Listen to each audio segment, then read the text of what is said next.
हमने एयरटेल में जब ये पोजीशन बनाई थी, तो काफ़ी सारे अपडेट्स दे रहा था कि ये एबीसी है, ये बी बना है और यहाँ से मार्केट ऊपर जाएगा।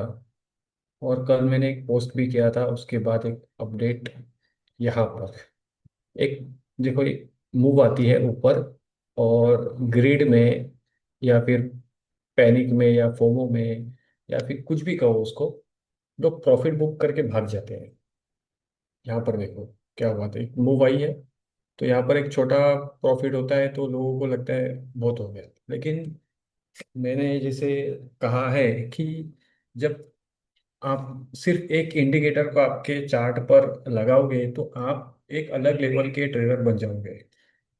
आपका जो देखने का नजरिया होता है ना, वो एक अलग लेवल का होता है।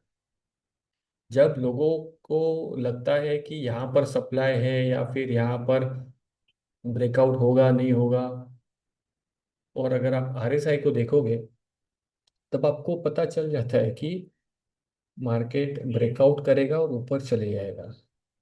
समझ रहे हो? तो ये डिफरेंस है, एक नॉर्मल ट्रेडर और एक एक्सपीरियंस ट्रेडर, दोनों में एक डिफरेंस होता है। वो बहुत सारे धक्कों से जा चुका होता है, उसे पता चल जाता है कि मार्केट की मूवमेंट क्या है। हम लोगों की बाइंग यहाँ पर हुई है, पैटर्न बाद में बन जाते हैं।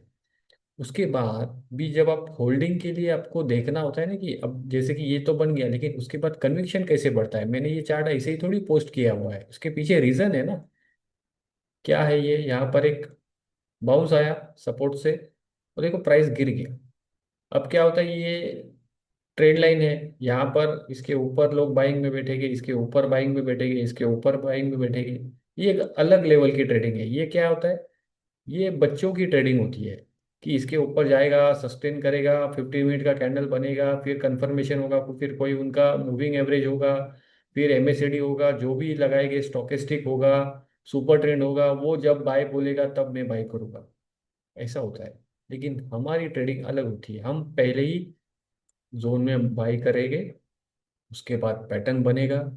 पैटर्न भी ब्रेकआउट होगा नहीं होगा, वो हमें कैसे पता चलेगा? हमारे आरएसआई से। देखो आरएसआई ने पहले ही ब्रेकआउट कर दिया, ये मूव देखो, इसके हाई के ऊपर प्राइस गई नहीं है, लेकिन मार्केट क्या किया, इसके हाई के ऊपर चले गया। देख रहे हो, हाई पे गया, इस पैटर्न का ब्रेकआउट हो गया। ये जो पैटर्न है ये यहाँ पर भी दिखेगा, यहाँ पर भी दिखेगा। इसने क्या किया, ब्रेकआउट किया फिर रिटेस्ट किया। अब ये क्या है, ये लोग जिस तरीके से इसको देखते हैं, ये ब्रेकआउट हो गया, ये फेल हो गया, है ना।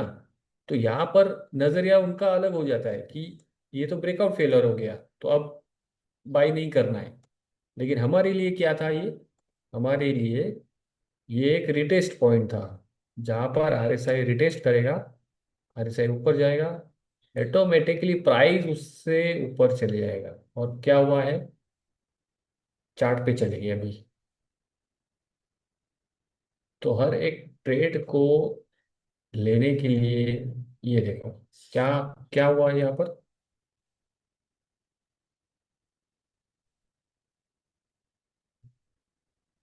ये देखो, एग्जैक्ट रिटेस्ट और ये बाउंस।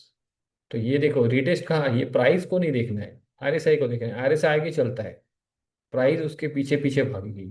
अब देखो प्राइस ऑटोमेटिकली वहीं पर चली गई। अब रुक गया, क्यों रुक गया, ये सप्लाई है। हमारी प्रॉफिट बुकिंग होगी, आगे ट्रेलिंग होगा यहाँ से, आगे जो प्राइस एक्शन होगा वैसे वो हम उसको कैरी फॉरवर्ड करेंगे। तो मैंने वीडियो इसलिए बनाया है क्योंकि आपकी ट्रेडिंग नॉर्मल लोगों से अलग होनी चाहिए।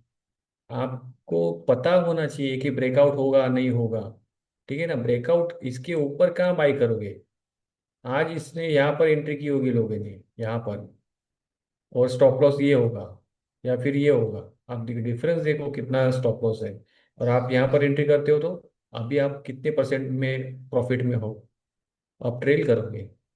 अब ये यहीं पर उड़ जाएगी, यहाँ पे एक सप्लाई दिखेगा और गिरेगा, यहीं पर ये लॉस लेके भाग जाएगी।